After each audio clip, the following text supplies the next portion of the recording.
বিয়ে বাড়িতে বাড়ির বৌমারা যা যা করে, শ্বশুর বাড়ির দুর্নাম করা বৌমা। ওমা, তুমি সুরেশের মেয়ে অঙ্কিতা না? তোমার এখানে বিয়ে হয়েছে? তোমার বাবার বিয়ে দেওয়ার জন্য জায়গা পেলো না? আরে মাসিমা, কপাল কপাল, আমার কপালটাই খারাপ। বিয়ের আগে কি মহানটাই না সাজতো, বাবারি বাবা। বিয়ের পরে তো বুঝতে পারছি, হাড়ে হাড়ে টের পাচ্ছি যে মহান সাজার পিছনে কি রূপ ছিল। বৌদি একটু শোনো না। ও বৌদি, তুমি কথা বলছো? আচ্ছা, তুমি কথা বলে নাও। আরে না না সৃষ্টি, তেমন কিছু বলছিলাম না। চল, কি করে দিতে হবে বলছিলে, করে দিয়ে আসি চল। আরে হ্যাঁ হ্যাঁ, না না। এই তোমার কানেরগুলো শোনার বলো।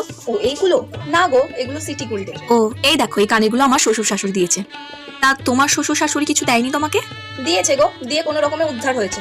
একটা চুলের মতন সরু পিনপেনে গলার মালা, আর একটা এইটুকুটুকু কানে, যেটা পড়লে মনে হয় সেফটি পিন করে ঘুরে বেড়াচ্ছে। আসলে কি বলবো বলো, তোমাদের মতো ভালো কপাল তো আর আমাদের নেই। আরে এসো এসো, আমার ঘরে এসো। বাহ, তোমার ঘরটা কিন্তু দারুণ। সোফা শোকেস গুলো বেশ দারুণ দেখতে কিন্তু।